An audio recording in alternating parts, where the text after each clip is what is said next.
11 जुलाई 2006 मुंबई में शाम के 6:30 बज रहे थे। लोग ऑफिस का काम करके घर लौट रहे थे। काम करके थके हारे लोग भीड़ में घिरे। किसी ने स्टेशन से चाय पकौड़े लिए और किसी ने मुंबई लोकल ट्रेन में विंडो सीट पकड़ी। लोखंडवाला, महिम, खार, बैंड्रा, इन सब जगहों पर सब कुछ नॉर्मल चल रहा था, लेकिन एक सेकंड में 7 जगहों पर मुंबई लोकल ट्रेन में हुआ ब्लास्ट। 209 लोग मारे गए और 700 से भी ज्यादा लोग घायल हो गए। लेकिन सवाल ये नहीं कि ब्लास्ट किसने किया, सवाल ये है कि उसके पास इतना सारा विस्फोटक आया कहां से। पुलिस ने कहा कि इंडियन मुजाहिदीन इसके जिम्मेदार है, वहीं इंटेलिजेंस ने कहा कि इसके पीछे ISI का हाथ है। लेकिन असल में वह फाइल जिसमें था असली सच, वह कभी इंडिया मीडिया तक पहुंची ही नहीं। तो दोस्तों सवाल यह खड़ा होता है कि आखिर इतना सारा विस्फोटक मुंबई में लाया कौन। 1993 वाले ब्लास्ट के बाद जो स्मगलिंग नेटवर्क बनाया गया था, उसी से 2006 में भी मौत का सामान आया। इससे यह सारे ब्लास्टों को अंजाम दिया गया। और दोस्तों यह सिर्फ धमाके नहीं थे, यह एक सोचा समझा गेम था। यह थी शुरुआत उस कहानी की जिसे हम कहते हैं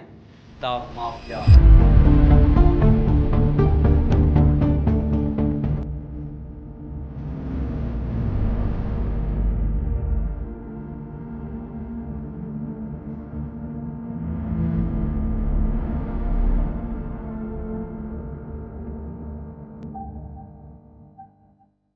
माफिया एक ऐसी दुनिया जहां कानून सिर्फ किताबों में होता है, असली फैसले तो बंदूक की गोली या पैसों के दम पर होते हैं। यह वह लोग होते हैं जो सिस्टम के रूल्स को मानते ही नहीं बल्कि उनको तोड़ते हैं, और जब तोड़ते हैं तो आवाज सिर्फ सायरन की नहीं बल्कि सियासत की भी सुनाई देती है। माफियागिरी सिर्फ अंडरवर्ल्ड का खेल नहीं, यह पॉलिटिक्स, बिजनेस और मीडिया का दूसरा नाम है। डॉन का सूट हो या नेता का कुर्ता, दोनों के पीछे एक न एक कहानी छिपी होती है, पैसा और पावर।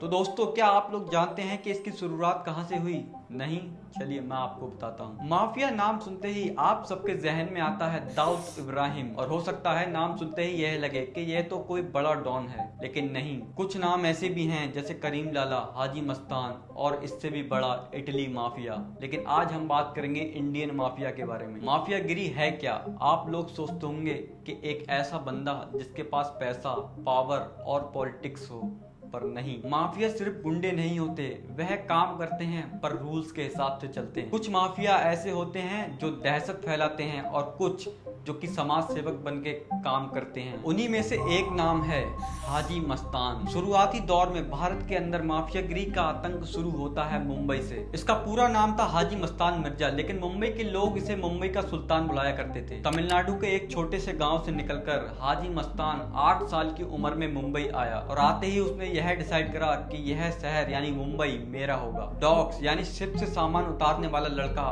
तब मुंबई का डॉन हुआ करता था। हाजी मस्तान ने छोटे कामों से शुरुआत करी, लेकिन आंखों में सपने बहुत बड़े थे। 1950 से 1960 का दशक था जब गोल्ड और इलेक्ट्रॉनिक सामान की स्मगलिंग पीक पर थी। A big gold seizure at Mumbai airport, smuggled gold to the tune of rupees 4.53 crores seized and 3 people have been arrested. Gold was concealed in specially designed jacket, light trolley wheels and in shoes. Haji Mastan ने system को समझा और बिना gun के एक empire खड़ा कर दिया। बिना वायलेंस के डॉन बनना पॉसिबल था, यह हाजी मस्तान ने दुनिया को दिखाया। इसके बाद हाजी मस्तान ने करीम लाला, बरदराजन ऐसे डॉन्स के साथ हाथ मिलाया। इन लोगों ने मिलकर बॉम्बे के गैंग बार को थोड़ा शांत बनाया। बॉम्बे भले ही सपनों का शहर क्यों ना हो, वो कहते हैं ना कि एक सिक्के के दो पहलू होते हैं। जहां एक तरफ बॉम्बे में सितारे चमक रहे थे जैसे सलमान खान, शाहरुख खान, और दूसरी तरफ बॉम्बे में गैंग बार चल रहा था। आजादी से पहले अंग्रेज थक चुके थे और हिंदुस्तान उबल रहा था, लेकिन बॉम्बे अपनी अलग ही कहानी रच रहा था। समंदर के किनारे एक नया खेल शुरू हो चुका था जो था smuggling. Now as far as gold smuggling is concerned, as there were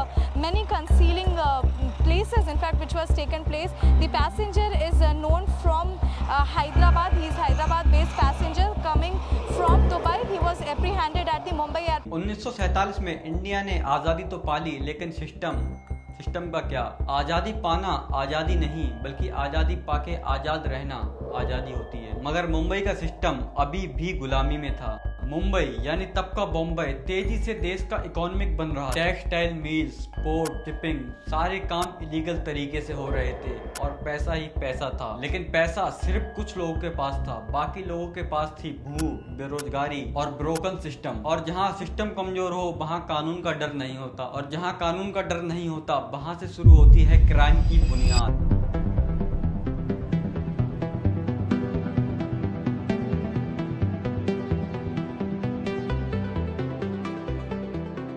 यहीं से स्टेज सेट हुआ इन लोगों के लिए। हाजी मस्तान, करीम लाला और बरदराजन, यह सब थे बॉम्बे के असली डॉन। इन्होंने क्राइम किए लेकिन एक तरीके के साथ गरीबों की मदद भी की और बन गए गरीबों के रॉबिन हुड। और जब बात आती नेताओं और पुलिस की तो यह लोग मिल जाते या फिर रिश्वत खा लिया करते थे या फिर आंख बंद करके जुर्म को आबाद रहने देते थे। तो क्राइम सिर्फ सर्वाइव नहीं करता, वह आगे बढ़ता रहता है। जैसे ही हाजी मस्तान का राज स्ट्रॉन्ग हुआ वैसे ही करीम लाला, पठान और बरदराजन, यह लोग मुंबई के किंग बन गए। इन चारों लोगों ने मिलकर मुंबई में अपना कानून चलाया, चाहे वो गेटवे ऑफ इंडिया हो या फिर कोई भी मार्केट। जब पूरी मुंबई सोती होती थी तो यह सारे लोग राजनीति और करप्ट सिस्टम के साथ मिलकर गलत कामों को अंजाम दिया करते थे। लेकिन कहते हैं ना, हर कहानी का एक ट्विस्ट होता है। इस कहानी का भी एक ट्विस्ट था, उसका नाम था दाऊद इब्राहिम।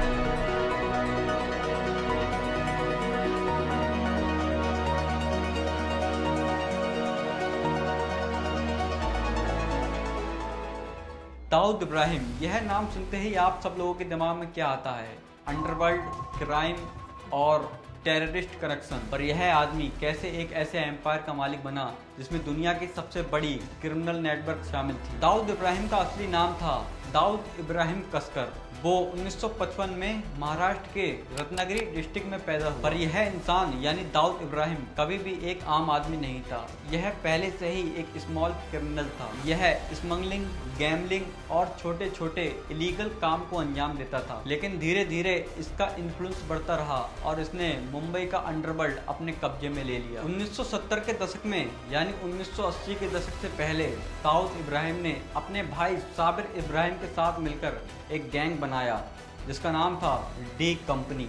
जब दाऊद इब्राहिम ने अपना एम्पायर इस्टेब्लिश कर लिया तो उसने स्मगलिंग से लेकर मनी लॉन्ड्रिंग और ड्रग्स जैसे इलीगल बिजनेस चालू कर दी। और यह सिर्फ मुंबई तक लिमिटेड नहीं था, उसने अपने इलीगल ऑपरेशंस को इंटरनेशनल तक स्केल करा। पाकिस्तान, दुबई और अफगानिस्तान में भी उसने अपना नेटवर्क बनाया। चलो दोस्तों, अब एक कहानी सुनो, मुंबई में गैंग वार कैसे चालू हुआ। नाम सैयद बाटला, अयूब लाला, पठान गैंग और पठान गैंग का मालिक करीम लाला। 1977 में यह सब मिलकर यानी पठान गैंग मिलकर दाऊद इब्राहिम के एक करीबी दोस्त इकबाल नैतिक को तड़पा तड़पा कर मार देते हैं। फिर 1981 में पठान गैंग यानी करीम लाला की गैंग में एक नया मेंबर शामिल होता है जिसका नाम आप लोगों ने बहुत बार सुना होगा दोस्तों। जी हाँ, मान्या सुरभे। इसके बाद जब मान्या सुरभे पठान गैंग में शामिल हुआ तो इन्होंने 1981 में दाऊद के बड़े भाई यानी साबिर इब्राहिम की हत्या को अंजाम दिया। और यहीं से शुरू होती है दाऊद के बदले की कहानी, क्योंकि इस बार बात किसी और की नहीं बल्कि उसके बड़े भाई साबिर इब्राहिम की मौत की थी। दाऊद ने पठान गैंग से बदला लेने के लिए एक किलर को हायर करा जिसका नाम था बड़ा राजन, जो कि बर्द लाला की गैंग में काम करता था। टारगेट था पठान गैंग के मेंबर की मौत और उसे मारने के लिए क्या जगह चुनी, बॉम्बे पठान कोर्ट के बीच। उस मेंबर को सबके सामने खुलेआम मौत के घाट उतार दिया गया। अब मौत का खेल जो था एक डेंजरस साइकिल में बदल गया और फिर सीन में एंट्री होती है छोटा राजन, जो कि दाऊद इब्राहिम की गैंग में शामिल हुआ। एक दिन की बात है, क्रिकेट के बहाने पिच पर अब्दुल कंजू को, पर दोस्तों आप लोग सोच रहे होंगे अब अब्दुल कंजू कौन है, तो मैं आपको बता दूं, अब्दुल कंजू वह इंसान था जिसने दाऊद के एक दोस्त यानी इकबाल नातिक को मौत के घाट उतारा था।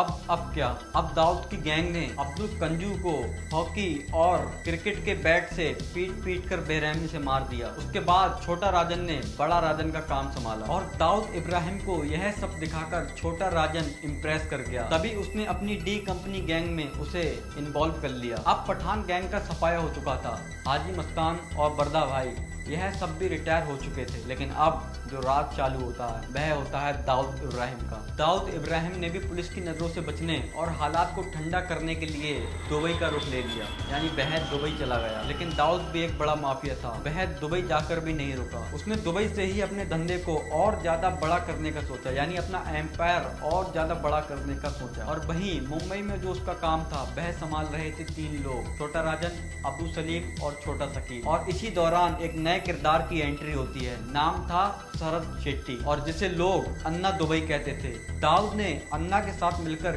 क्रिकेट बैटिंग यानी मैच पर सट्टा, यह काम करके उसने करोड़ों कमाए। और दोस्तों, जैसे हर कहानी में एक ट्विस्ट होता है, यहाँ भी था। शरद शेट्टी, जिसकी नजर अंडरवर्ल्ड की दुनिया में कब्जा करने की थी, उसने दाऊद के पुराने दोस्त रामाबाई के खिलाफ कान भरने चालू करे, और साथ में छोटा शकील और अब्बू सलीम दोनों ने इसमें बहुत सपोर्ट किया। फिर मुंबई में कुछ जमीन का मामला सामने आया जो सीधा पहुंचा दाऊद के पास, और दाऊद उस समय ग्लोबल इमेज बनाने में लगा था, इसलिए उसने सारी जमीन शरद शेट्टी के नाम कर दी। फिर शरद शेट्टी के हाथों रामाबाई और उसके करीबी दोस्तों का खात्मा कर दिया गया। अब हम बात करते हैं 1993 के ब्लास्ट। 1993 में दाऊद के नाम के आगे एक और टैग लगा दिया गया, देशद्रोही। दोस्तों, यह अटैक जो कि इंडिया के सबसे बड़े टेररिस्ट अटैक में से एक था, जिसमें 257 लोग मरे और 700 से ज्यादा लोग घायल हुए। इस अटैक के बाद दाऊद की इमेज इंडिया में एक टेररिस्ट के रूप में बन गई। आज भी दाऊद इब्राहिम का नाम दुनिया भर की लॉ इन्फोर्समेंट एजेंसीज में दाखिल है, पर दोस्तों दाऊद का अभी कोई अता पता नहीं। वहीं कुछ लोग कहते हैं कि दाऊद अभी पाकिस्तान में, जहां उसके पॉलिटिकल और फाइनेंशियल कनेक्शन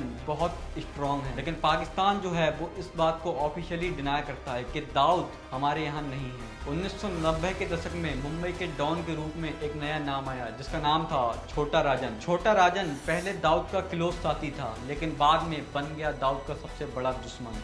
लेकिन इस माफियागिरी का असर सिर्फ इंडिया तक सीमित नहीं था, बल्कि दुनिया भर में इसका इम्पैक्ट महसूस किया गया। तो दोस्तों, अब सवाल यह पैदा होता है कि दाऊद का इन्फ्लुएंस अभी भी जिंदा है या वो सिर्फ एक हिस्ट्री का नाम बन चुका है।